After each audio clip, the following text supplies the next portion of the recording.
Alright, so let me start like this. My intention here is not to attack anyone. My intention here is to try and give some perspective to people. Not really a video I wanted to make because on one hand, I kind of think it's counterproductive. But on the other hand, I think it's necessary to set the record straight. It's kind of a difficult line to walk, right? So,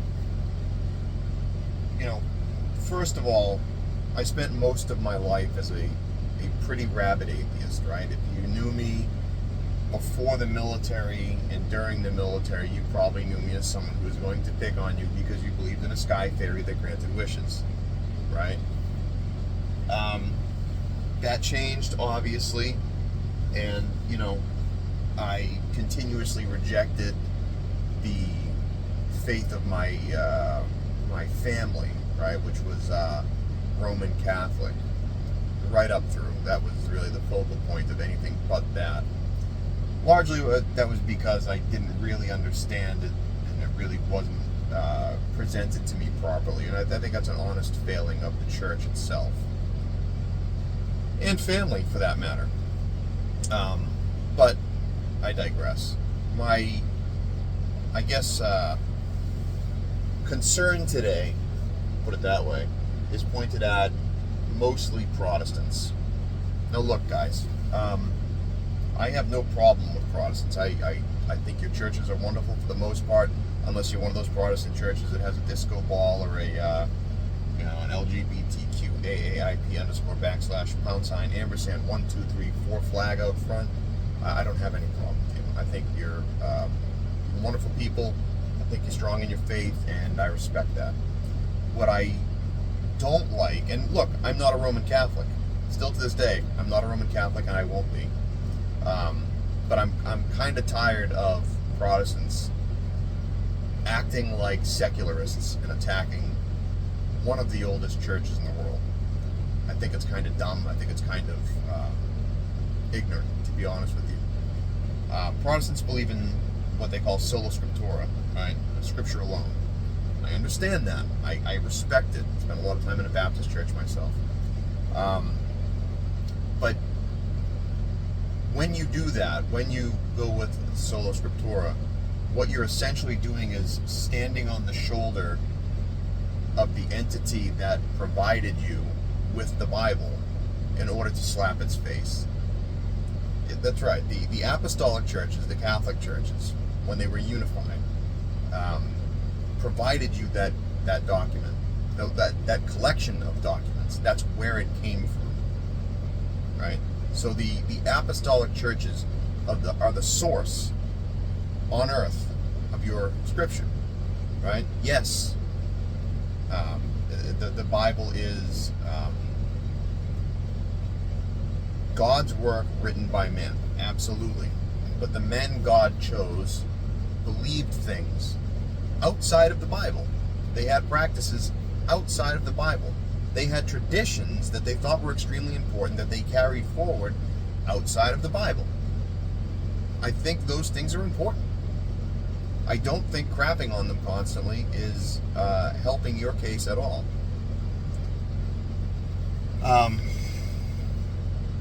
There's the stuff about they worship Mary or they worship the saints. That's a straw man argument. It's equal to when I hear a liberal call anyone who disagrees with them racist. If the liberal would just look into the stance of the other person for a moment, they would understand that that's not true, but they don't want to because they have their talking points and want to stick to it. It's the same thing here with they worship Mary and they worship the saints. They don't worship Mary, they don't worship the saints. That's not true. There's a difference between veneration and worship. Right? Now, you may disagree with that, and that's fine. There's nothing wrong with that. I wish you the best of luck in your spiritual journey. But you guys, I'm telling you, man, you really are. It's chicken hawk behavior. It really is. Because really take a step back and look at it, right? The country we have today, yes, largely Protestants, or Protestant Catholics were the people who founded this nation. But those Protestant Catholics would not have been around unless there were Roman Catholics to safeguard their ancestry prior to that fact. My point is, like the Crusades. Had the Catholic Latin Church not gone to the defense of the Catholic Eastern Church, there would be no Protestants. Because there would be no Christians. Because you'd all be on fucking prayer mats. Pardon my French. Or your line would have been wiped out. Like so many thousands of lines were. So a lot is owed to the Latin and Eastern Catholic Church. They provided you quite a bit, and I think that's due its respect. Now look, the Catholic Church is not perfect, and I got a news flash for you. Neither are you. Neither is your church. That's what a church is. The church body is made up of people. And people, by definition, by Christian understanding, are inherently imperfect. So of course, you're going to find imperfection in any church. This is just common sense, unless you're coming at this from some kind of an atheist, leftist, angle. No church is full of good people. As a matter of fact, going to any church, the prerequisite to becoming a Christian is understanding that you are not perfect, that you are far, far, far from perfect, that you are the opposite of perfect. All right? You can't be a Christian unless you understand that. I see Pastor Steven Anderson going off on the Catholics. I see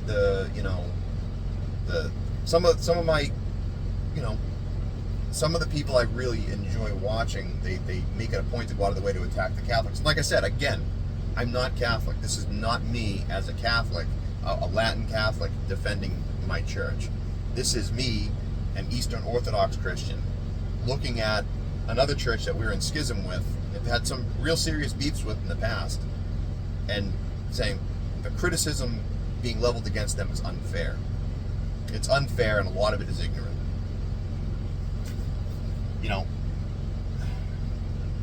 I think maybe I blew this topic of conversation out of proportion, but I'm hesitant to level criticism at another Christian's way of being Christian, as long as it falls within a certain scope, I guess. I have no problem with criticizing Mormons or Jehovah's because they're not Christian.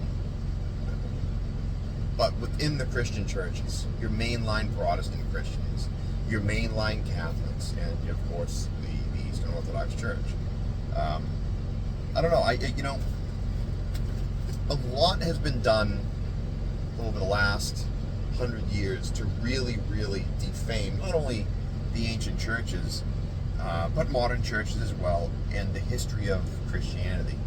I seen an interview the other night with, I think it was on some British guy show, Piers Morgan, where they were talking about the Crusades and Pete Hegseth's tattoo. He's got a Jerusalem cross on his chest. I have a tank top of that on. It's a Crusader cross. And of course, anytime you mention the Crusades, the knee-jerk reaction you're supposed to have is Crusades bad. Now look, from an Orthodox position, I can say that the Fourth Crusade was not good. Okay, that was not a good thing that happened. Okay? But I can also say, on the same hand, that the First Crusade, the Second Crusade, and pretty much every crusade except for the Fourth Crusade were not only good, they were necessary. Highly necessary. Christian peoples in Europe did not just up and decide one day, you know what would be a good idea? Let's go kill those brown people because they don't believe like we do. That's not what happened. That's what you're told. That's what you believe, but that's not what happened at all. What happened was Islam burst out of the frickin' desert and started conquering Christian lands and mistreating Christian people and desecrating holy sites and attacking Byzantium, which was the center of Christianity at the time. And the emperor of the time, I think it was Alexius Comnenus, had reached out to the Pope that he was in schism with, that they were arguing for 50 or 60 years, I think, or maybe longer, for quite some time.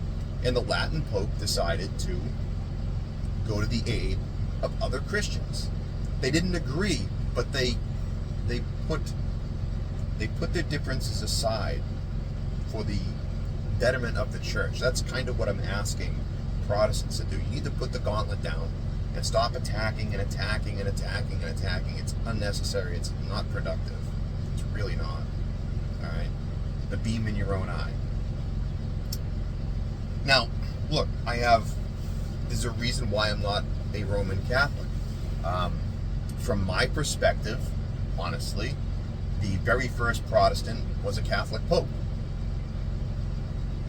That's my perspective. Now, do I need to go around blathering that constantly? Do I need to go around attacking Catholics and calling them schismatics or papists? No, I don't. I think there's a lot of wonderful people in the Catholic Church. I think there's a lot of amazing priests in the Catholic Church. I think they have valid sacraments.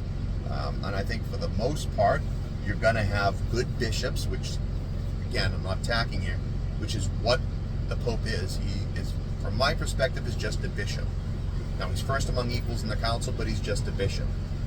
You're going to have good bishops and bad bishops, because guess what? Again, you've got good people and bad people.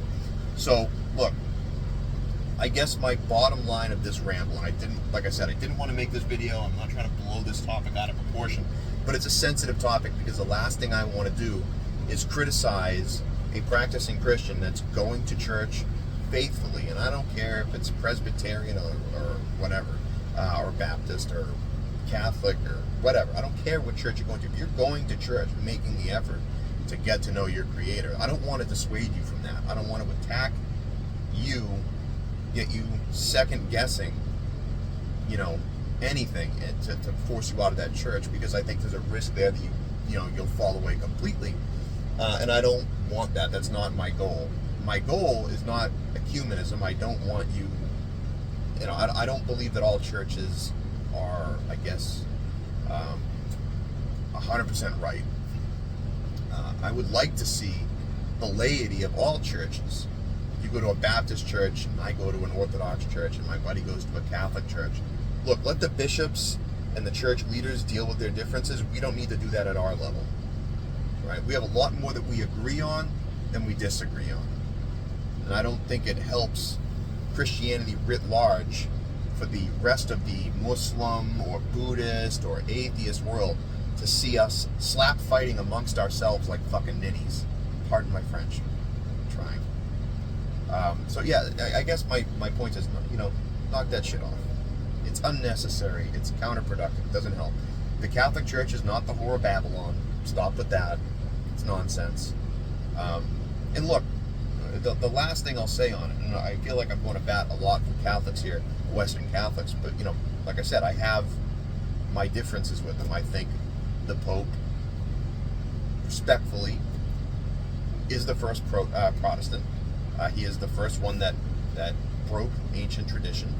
And I think the Protestant Reformation happened because that invention kept building and building and building and building. And I think where the Protestants went wrong is where they said, okay, what's happening in the Western Church is wrong, we don't like it. Instead of going back to the beginning, because all their problems would be solved if they went east, believe it or not. All the big problems Martin Luther had were not happening in the east. Instead, Martin Luther decided to do a new thing altogether. Well, he never intended that, but that's what came of it. He didn't intend to start a new church. That wasn't his intent in the beginning. And look, I'm not going to sit here and besmirch Martin Luther. I know a lot of people, I don't want to say worship. I guess the proper word might be venerate or respect Martin Luther. I'm not here to do that. Like I said, I have my issues with the Catholic Church. It's the Western Catholic Church. It's why I'm not a Western Catholic. But I don't feel the need to attack them constantly. I just don't think it's helpful. I think when you look at the world and the things that are happening right now,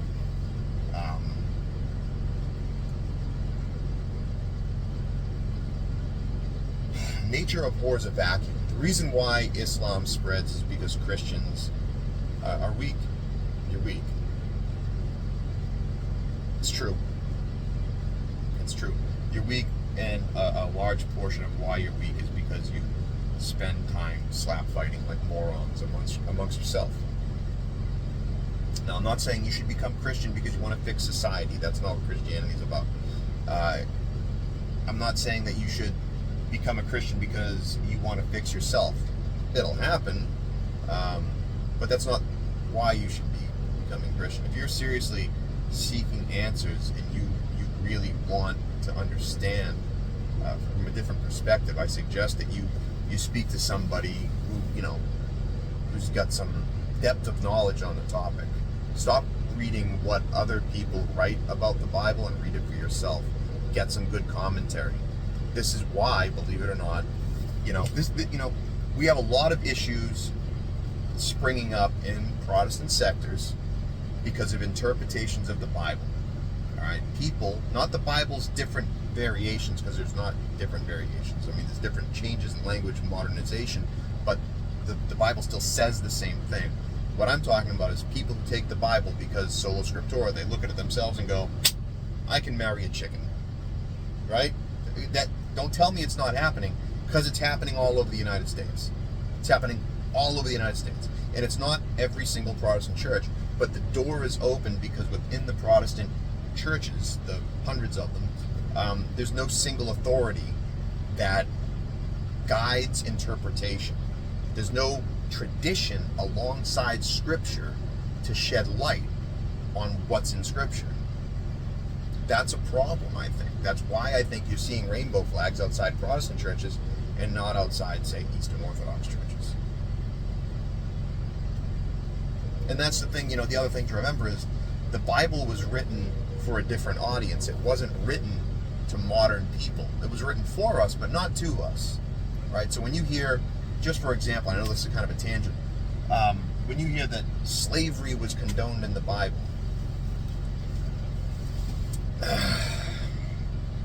slavery was a different thing in ancient Israel, right? There was debtor's prison back then. If you owed me money and you didn't pay me the money, you go to debtor's prison. Your daughters become prostitutes. I take your land. Your family's destroyed. Or you can find a rich buddy who will take you in, and he has to take in your entire family, and he has to take care of them and educate them and feed them and provide you work in exchange for labor while he pays off your debt. That was what generally slavery was. Man stealing, chattel slavery, like the Muslims did and like the Europeans did in the 16 and 1700s, was outlawed by the Bible. That's why every single abolitionist movement in the world has been started by Christians and run by Christians exclusively. All of them. Every one. See the difference in interpretation there? You get some people who can read the Bible and say, well, slavery's good. You get some people who read the Bible and say, well, slavery's bad. That's when you have to look to tradition, to an authority outside of the Bible, which is the tradition, which is carried by priests in the apostolic churches. That's all I'm going to say on it. Give it some thought. I'm not saying you have to go to a Western Catholic church or an Eastern Orthodox church. I would hope that you would at least give it an honest look, okay? But it's not something I think is 100% necessary. At least it's not necessary for me to tell you to do it, because I'm just a layman like most of you guys. I'm not an expert on anything. I'm okay at a lot of things, but I'm not good at anything. So that's my ramble. That's all, I'm not trying to attack anybody, but that's what I got for the morning. All right. Happy Friday.